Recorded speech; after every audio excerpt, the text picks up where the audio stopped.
जय गुरु जी। वीडियो को लाइक कीजिए, चैनल को सब्सक्राइब कीजिए और बेल आइकन को प्रेस कर दीजिए ताकि जब भी हम नया सत्संग वीडियो अपलोड करें तो उसका नोटिफिकेशन आप तक तुरंत पहुंच जाए और फिर आप गुरु की महिमा और उनके अनेकों चमत्कारों के बारे में सुने, वो भी संगत की जुबानी।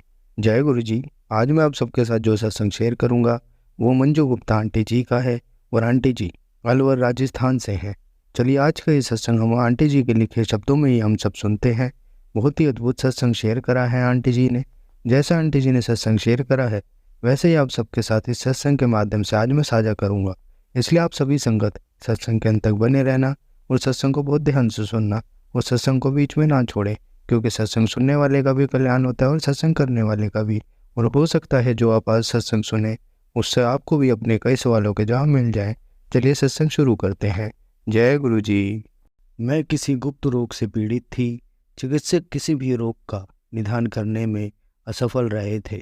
अत्यंत उन्होंने कोई उपचार भी नहीं किया था। मेरा परिवार महाराज जी का अनुयायी था, जिनके पास कहते हैं अलौकिक शक्तियां हैं। मुझे उनके पास ले जाया गया। महाराज जी ने कहा कि मुझे कोई रोग नहीं था, अपितु मेरे ऊपर कुछ दुष्ट आत्माओं का प्रकोप था। परंतु बहुत प्रयत्न करने के बाद भी वह मुझे स्वस्थ नहीं कर पाए। अंत में हार कर उन्होंने मेरे परिवार वालों को बतलाया कि वह मुझे ठीक नहीं कर सकते हैं, केवल ठाकुर जी ही कर पाएंगे। मेरे एक दूर का संबंधी परिवार गुरुजी के प्रति निष्ठा रखता था। क्या यह चयन था या देवयोग? हम दिल्ली आए और बड़े मंदिर गए। मैं मंदिर में प्रवेश करने वाली थी कि मैं चिल्लाने लगी। मुझे बताया गया कि मैं बहुत देर तक रोती रही। मंदिर में प्रवेश करने के बाद मैं चुप हो गई और तुरंत ही सो गई। शांति से मैं 3 घंटे तक सोती रही। मेरे परिवार को पता था कि इस प्रकार से मैं कई वर्षों के बाद सोई थी। शाम को हमने गुरुजी के दर्शन किए, चाय और लंगर प्रसाद ग्रहण किए। उस समय से मैं निरोग हूँ, क्योंकि मुझे ठाकुर जी के दर्शन हो गए थे। सिद्ध पुरुषों की भी सीमाएं निर्धारित होती हैं। वह जीवन और मृत्यु नहीं दे सकते हैं, किंतु गुरुजी तो महापुरुष हैं। वह साक्षात शिव हैं, वह परमेश्वर हैं। जय गुरु जी। शुक्राना गुरु जी। संगत जी, अब हम ह्यूस्टन से रवि राय अंकल जी का सत्संग सुनेंगे। 1995 में श्री राय, जो अब एक जहाज के कप्तान हैं, जलंधर में अपने घर पर थे जब उनकी बाएं आँख की दृष्टि धुंधली हो गई। परीक्षण से पता लगा कि उनकी आंख के पीछे के पर्दे में आ रही एक स्नायु में समस्या थी। सौभाग्यवश उस समय उनकी माँ और पत्नी डिफेंस कॉलोनी में गुरुजी के मंदिर में किसी का कोई संदेश लेकर गई थी। उसके पश्चात उनकी माँ चाहती थी कि उनका पुत्र गुरुजी के दर्शन के लिए जाए। राय ने पहले मना कर दिया, पर वह अपनी माँ को वहाँ तक छोड़ने के लिए मान गए। वहाँ पहुँचने पर वह उत्सुकतावंश अंदर भी आ गए। मातृभाव से प्रेरित राय की माँ चाहती थी कि उनका बेटा पूर्ण ठीक हो जाए। उन्होंने गुरुजी को अपने पुत्र की समस्या के बारे में बताया तो गुरुजी ने उनको एक अन्य कमरे में जाकर प्रतीक्षा करने को कहा। राय उस कमरे में अधीर हो चले थे और उनके मन में विचार आया कि वह वहाँ पर क्या कर रहे हैं। ठीक उसी समय गुरुजी ने उस कमरे में प्रवेश किया और पूछा कि वह उनके लिए क्या कर सकते हैं। उन्होंने राय को कुछ पान के पत्ते लाने को कहा। उन्हें अभिमंत्रित कर उन्होंने राय को इस निर्देश के साथ दिए कि वह उसे अपनी आंखों के ऊपर रखकर 1 घंटे के लिए हल्की पट्टी बांध ले। इसके बाद उन पत्तों को बहते जल में प्रवाह कर दे। राय ने वैसा ही किया और 1 घंटे के पश्चात उनकी आंख की दृष्टि ठीक हो गई थी। राय ने गुरुजी के दर्शन के लिए जाना आरंभ कर दिया। तीसरी या चौथी बार जाने पर उन्हें एक स्वप्न दिखाई दिया। स्वप्न में उन्हें उठाया गया और उन्होंने देखा कि उनके कमरे की दीवार पर नीली आभा है। उसमें उन्हें शिव दिखाई दिए और उनके पीछे पीले कपड़े धारण किए गुरुजी, पर गुरुजी के सिर के स्थान पर शिवलिंग था। उन्होंने अपनी पत्नी अन्नू को जगाया, पर तब तक वह आभा अदृश्य हो गई। उस समय तक राय शिव को मात्र कल्पना मानते थे। गुरुजी ने राय परिवार पर अपनी कृपा करनी आरंभ कर दी थी। अनु की पीठ के निचले हिस्से में मेरून दंड का एक चक्र हिला हुआ था।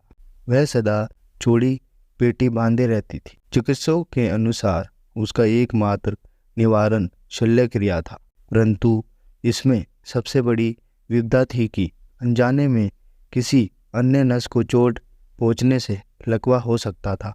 गुरुजी को इस समस्या का पता लगने पर उन्होंने चम्मच अनु की पीठ पर लगाकर निरीक्षण किया। उसकी वेदना तुरंत समाप्त हो गई और पूर्ण कभी नहीं हुई। उसके थोड़े दिन पश्चात जब वह दंपत्ति हेमकुंड साहब गए, जहाँ पर 22 किलोमीटर का पैदल का मार्ग है, अनु सबसे आगे चल रही थी। राय को अपने जहाज पर जाने में एक आधे मास का समय और बचा था। उन्होंने अपनी मौसी, जिनके हृदय का वाल्व बदला जा चुका था, जलंधर बुलाने का निश्चय किया, जिससे गुरुजी की आशीष का फल प्राप्त कर सके। इस अंतराल में गुरुजी उससे सदा पूछा करते थे कि वह जहाज पर कब जा रहे हैं, तो उनका उत्तर एक मास ही रहता था। वह राय को एक शब्द भी सुनने को कहते थे, जिसके शब्द कुछ इस प्रकार थे: नया भक्त पहली सीढ़ी पर ही है। पर उसने सबको आस्था के मार्ग पर बुलाना आरंभ कर दिया है। तथापि इन संकेतों को अनदेखा कर राय अपनी योजना के अनुसार पुणे गए और मौसी को लेकर वापस आए। जब वह गुरुजी के दर्शन के लिए गए तो दर्शन सहज नहीं हुए। भक्त बताते थे कि गुरुजी पाठ कर रहे हैं या मुख्य द्वार बंद होता था। स्पष्ट कुछ विशेष बात अवश्य थी। फिर एक दिन दर्शन हो ही गए। गुरुजी ने मौसी को आशीष दिया और पुणे वापस जाने को कहा। गुरुजी के इस कथन की अवहेलना हुई। पुणे गुरुजी के दर्शन पर जाने पर उन्होंने फिर उनको वापस घर जाने को कहा। राय के पूछने पर कि क्या वह रह सकती हैं, गुरुजी चुप रहे। स्पष्ट था कि वह उन्हें वापस पुणे भेजना चाह रहे थे। शीघ्र ही राय अपने जहाज पर जाने के लिए जलंधर से चलने वाले थे कि उनकी मौसी के हृदय में समस्या हो गई। उन्हें वहीं के सेना चिकित्सालय में प्रविष्ट कराना पड़ा। जब तक राय अपने जहाज पर पहुंचे, उनकी मौसी की अवस्था बहुत बिगड़ चुकी थी। तथापि गुरुजी के कारण उनके अंतिम दिन बहुत प्रसन्नतापूर्वक बीते। उन्हें उनके परिवार के सदस्य भी उनसे मिल सके। मौसी ने अपने परिवार के सदस्यों को बताया कि गुरुजी के कारण वह उन्हें देख पाए और उनसे बात कर पा रहे हैं। उनकी मृत्यु भी बहुत शांतिपूर्वक हुई। पर राय को संदेश मिल गया था, यदि वह उन्हें वापस पुणे ले जाते तो उनका अंत संभवतः इस भांति नहीं होता।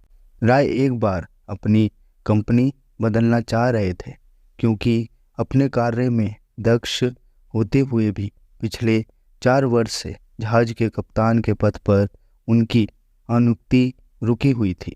वह चंडीगढ़ में अपनी पत्नी का जन्मदिवस मना रहे थे जब उनको मुंबई में एक अन्य कंपनी से फ़ोन आया। उन्होंने उन्हें कप्तान का पद पर लेने की बात कही। राय गुरुजी की आज्ञा लेने दिल्ली आए तो गुरुजी ने केवल घूमा कहकर दे दी। मुंबई पहुंचकर राय ने नियम अनुसार अपने स्वास्थ्य परीक्षण करवाए और फिर उस कंपनी के अधिकारियों से मिले। वार्तालाप करते हुए उन्होंने उनके व्यवहार में परिवर्तन देखा। वह उनको कप्तान बनाने से पूर्व 2 मास तक जहाज पर कार्य करने को कह रहे थे। राय ने मना कर दिया। वापस आकर उन्हें पता लगा कि उनकी पुरानी कंपनी उन्हें वापस बुला रही थी। गुरुजी ने उनके साथ कार्य करने का परामर्श दिया। फलस्वरूप राय स्कॉटलैंड गए, जहां पर उनका जहाज बंदरगाह पर आने वाला था। जहाज 2-3 दिन देरी से आया और वह वहीं पर रहे। जिस दिन जहाज आने वाला था, राय को एक स्वप्न आया। उन्होंने गुरुजी को उन्हें एक तिथि बताते हुए देखा, 15 जुलाई। उनकी नींद टूट गई और बहुत सोचने पर भी उन्हें इस तिथि का अर्थ समझ नहीं आया। जब जहाज आया तो उन्हें जहाज के प्रमुख को नियुक्त नहीं करना था, परंतु जहाज प्रमुख को निर्देश था कि वह राय को कैरेबियन तक अपने साथ कार्य करवाते हुए ले जाएं और वहां पहुंचकर राय को जहाज को उत्तरदायित्व सौंप दें। राय को इस बारे में कुछ नहीं पता था। गंतव्य पर पहुंचकर राय ने अपना कप्तान का कार्यभार संभाला और वह तिथि थी 15 जुलाई। उनका स्वप्न साकार हुआ था क्योंकि उन्होंने गुरुजी के कथन का अक्षरशः पालन किया था। अगले 9 मास तक जब तक वह जहाज पर रहे, उन पर गुरुजी की कृपा बनी रही। कृपा इतनी अधिक थी कि वह जो भी चाहते हो जाता था। वह इस विचार से भयभीत हुए कि वह कोई अनैतिक इच्छा न कर बैठे। गुरुजी क्या नहीं कर सकते। 1997 में राय अपना नया पारपत्र बनवाने मुंबई गए। यह हत्यावंश था। जब वह अपना नया पारपत्र बनवा रहे थे तो उन्हें पता लगा कि वह अपना पुराना पारपत्र, जिसमें अमेरिकी वीज़ा था, खो चुके हैं। वह अति व्याकुल थे जब उन्हें पारपत्र चुराने वाले गिरोह का एक सदस्य मिला। उसने उनके पारपत्र के विवरण लिए और ढूंढकर लौटा दिया। राय का पुत्र भी गुरु कृपा से वंचित नहीं रहा। यद्यपि उसने गणित और विज्ञान विषय लिए थे। गुरुजी ने उसे पुणे से कानून का पाठ्यक्रम करने को कहा। पुणे में राय के मामा रहते थे। पिता पुत्र जब पुणे पहुंचे तो उन्हें पता लगा कि कोई खाली स्थान नहीं है, क्योंकि वह परीक्षा में नहीं बैठा था। उसे कहीं स्थान मिलने की संभावना भी नहीं थी। पुणे विश्वविद्यालय ने और विद्यार्थियों को प्रविष्ट करने का निर्णय लिया। वह परीक्षण में बैठा और उसे प्रवेश मिल गया। गुरुजी ने उसके प्रवेश मिलने पर कहा कि केवल उसको प्रवेश दिलवाने के लिए उन्हें 60 अन्य छात्रों को प्रवेश दिलवाना पड़ा। फिर गुरुजी को उसे हर वर्ष उत्तीर्ण भी करना पड़ा। उस पर दिव्य कृपा बनी हुई थी। जब गुरुजी ने कहा कि उसके मित्र तो अनुतीर्ण होते रहे हैं, वह प्रत्येक वर्ष उत्तीर्ण रहा है। राय के मामा जी भी लाभान्वित हुए। एक बार गुरुजी ने राय को अपने मामा जी को देने के लिए अपना एक चित्र दिया। यह चंबे की बात थी, क्योंकि राय ने कभी गुरुजी से अपने मामा जी के बारे में बात नहीं करी थी। जब पुणे में राय ने चित्र अपने मामा जी को दिया तो उनके मामा जी बोल उठे कि गुरुजी को कैसे पता है। राय को कौतूहल हुआ और वह सही बात जानना चाहते थे। यह दुख की बात थी कि राय के मामा जी को विवाह को 30 वर्ष होने को आए थे, किंतु उनके यहाँ संतान नहीं हुई थी। वह घात्रे माँ से संतान करवाना चाह रहे थे, पर वह प्रयास भी असफल रहा था। गुरुजी का चित्र आने के पश्चात उनके मामा जी के यहाँ पुत्र उत्पन्न हुआ। उस समय तक वह गुरुजी से मिले भी नहीं थे। पुत्र होने के उपरांत वह पुणे से गुरुजी के दर्शन करने आने लगे। राय और उनके परिवार के सदस्य गुरुजी के अनुयायी थे। उनके पिता दर्शन के लिए नहीं आना चाहते थे। उनके मतानुसार मनुष्य को अच्छा रहकर केवल ईश्वर से संबंध बनाकर रखना चाहिए। कोई उनके ना आने की बात से असहमत भी नहीं था। एक दिन राय परिवार गुरुजी के दर्शन के लिए अपने पिता को यह बोलकर आए कि वह शहर जा रहे हैं। जब वह गुरुजी के पास आए तो उन्होंने यह जानते हुए कि वह अपने पिता से क्या कहकर आए हैं, उनको शहर जाने को कहा। राय परिवार घर लौटा और प्रेरित होकर अपने पिता को गुरुजी के बारे में बताया। गुरुजी ने पिता की भी रक्षा करी। गुरुजी की आज्ञा पर राय परिवार अपना घर जालंधर से चंडीगढ़ बदल रहा था। परिवार पहले गया और राय के पिता सामान ला रहे थे। उसमें गुरुजी का चित्र भी था। जिस दिन राय के पिता चंडीगढ़ में नए घर में पहुंचे, उनको दिल का दौरा पड़ा। उन्हें सेना चिकित्सालय में ले गए। गुरुजी उस समय दिल्ली में थे और राय अपने जहाज पर टोक्यो में। राय अपने कक्ष में सो रहे थे जो अंदर से बंद था, और उन्हें ऐसा लगा जैसे कोई पैर हिलाकर उनको जगा रहा है। उसी समय उनकी पत्नी का फोन आया कि उनके पिता की स्थिति ठीक नहीं है। राय ने उत्तर दिया कि उन्हें अभी अभी गुरुजी ने जगाया है और वह पिता की भी रक्षा करेंगे।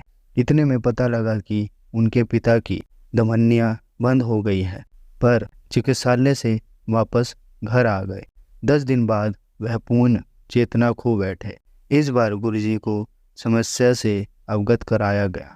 उन्होंने दंपत्ति को बुलाकर उपचार दिया। शीघ्र ही राय के पिता की स्थिति में सुधार आया, पर उनका एक परीक्षण शेष था। गुरुजी ने राय को उससे 1 दिन पहले अपने पिता को विस्की का 1 पैग पिलाने को कहा। जब परिणाम आया तो चिकित्सक कुछ नहीं बोले। वह परिणाम लेकर अन्य चिकित्सकों के पास गए। वापस आकर विस्मित चिकित्सक ने बताया कि हृदय तो बिल्कुल ठीक है। यदि पिता का रोग निदान हुआ था तो माँ को भी गुरुजी का आशीर्वाद प्राप्त हुआ। जालंधर में एक बार नहाते हुए उन्हें प्रतीत हुआ कि गुरु ग्रंथ साहिब के पृष्ठ खुलते जा रहे हैं और उसमें गुरुजी की मुख्याकृति दृष्टिगोचर है। उनकी माँ ने कहा कि दिव्य आत्मा ने स्वत पाठ करवा दिया। जय गुरुजी, शुक्राना गुरुजी। संगत जी, आज हम आपको श्री रुद्र संहिता का 2 खंड का पहला अध्याय पढ़कर सुनाएंगे, सती चरित्र। आर्य जी ने पूछा, हे ब्रह्मा जी, आपके श्रीमुख से मंगलकारी वह अमृत में शिव कथा सुनकर मुझ में उनके विषय में और अधिक जानने की लालसा उत्पन्न हो गई है। अत्यंत भगवान शिव के बारे में मुझे बताएं।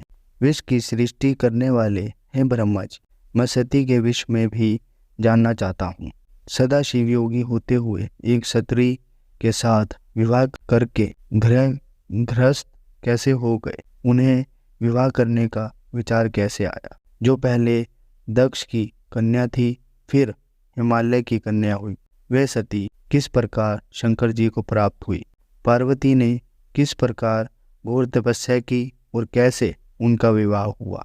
कामदेव को भस्म कर देने वाले भगवान शिव के आधे शरीर में वे किस प्रकार स्थान पा सके? उनका अर्धनारीश्वर रूप क्या है? हे प्रभु, आप ही मेरे इन प्रश्नों के उत्तर दे सकते हैं। आप ही मेरे संशयों का निवारण कर सकते हैं। ब्रह्मा जी ने कहा, हे नारद, देवी सती और भगवान शिव का शुभ यक्ष परम पावन, दिव्य और गोपनीय है। इसके रहस्य को वे ही समझते हैं। सर्वप्रथम तुम्हारी प्रार्थना पर मैं सती के चरित्र को बताता हूँ। पहले मेरे एक कन्या पैदा हुई जिसे देखकर मैं काम पीड़ित हो गया। तब रुद्र ने धर्म का स्मरण कराते हुए मुझे बहुत धिक्कारा। फिर वे अपने निवास कैलाश पर्वत को चले गए। उन्हें मैंने समझाने की कोशिश की, परंतु मेरे सभी प्रयत्न निष्फल हो गए। तब मैंने शिवजी जी की आराधना की। शिवजी जी ने मुझे बहुत समझाया, परंतु मैंने हट नहीं छोड़ा और फिर रुद्रदेव को मोहित करने के लिए शक्ति का उपयोग करने लगा। मेरे पुत्र दक्ष के यहाँ सती का जन्म हुआ। वह दक्ष सुता उमा नाम से उत्पन्न होकर कठिन तप करके रुद्र की स्त्री हुई। रुद्र ने गृहश्रम में सुखपूर्वक समय व्यतीत किया। उधर शिवजी जी की माया से दक्ष को घमंड हो गया और वह महादेव जी की निंदा करने लगा। दक्ष ने एक विशाल यज्ञ का आयोजन किया।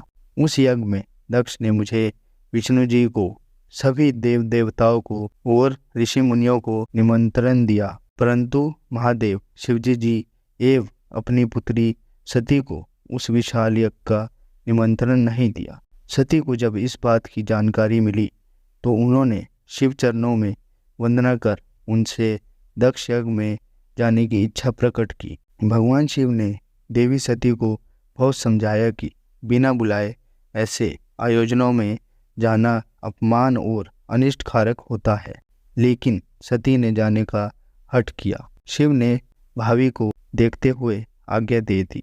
शिव सर्वज्ञ हैं। सती पिता के घर चली गई। वहाँ यज्ञ में महादेव जी के लिए भागना देख और अपने पिता के मुख से अपने पति की घोर निंदा सुनकर उन्हें बहुत क्रोध आया। वे महादेव की निंदा सहन न कर सकी और उन्होंने उसी यज्ञ कुंड में कूदकर अपने शरीर का त्याग कर दिया। जब इसका समाचार शिव तक पहुंचा तो वे बहुत कुपित हुए। उन्होंने अपनी जटा का एक बाल उखाड़कर वीरभद्र नामक अपने गण को उत्पन्न किया। भगवान शिव ने वीरभद्र को आज्ञा दी कि वह दक्ष की यज्ञ का विध्वंस कर दे। वीरभद्र ने शिव आज्ञा का पालन करते हुए यज्ञ का विध्वंस कर दिया और दक्ष का सिर काट दिया। इस द्रव्य को देखकर सभी लोग भगवान शिव की प्रार्थना करने लगे। तब भगवान शिव ने दक्ष को पुनर्जीवित कर दिया और उनके यज्ञ को पूर्ण करवाया। भगवान शिव सती के मृत शरीर को लेकर वहां से चले गए। उस समय सती के शरीर से उत्पन्न ज्वाला पर्वत पर गिरी थी। वह पर्वत आज भी ज्वालामुखी के नाम से पूजित है। आज भी इसके दर्शन से मनोकामनाएं पूरी होती है। वह सती दूसरे जन्म में हिमाचल के घर में पुत्री रूप में प्रकट हुई, जिनका नाम पार्वती था। उन्होंने कठोर तप द्वारा पुनः महादेव शिव को अपने पति के रूप में प्राप्त कर लिया। संगत जी, कल के सत्संग में हम आपको श्री रुद्र संहिता का दूसरा अध्याय पढ़कर सुनाएंगे। जय गुरु जी, शुक्राना गुरु जी। संगत जी, अगर आपको आज का सत्संग अच्छा लगा हो तो आप इस सत्संग को और संगत के साथ जरूर साझा करें, जिससे वो भी महाराज का दिव्य आशीर्वाद प्राप्त कर सके। जय गुरु जी।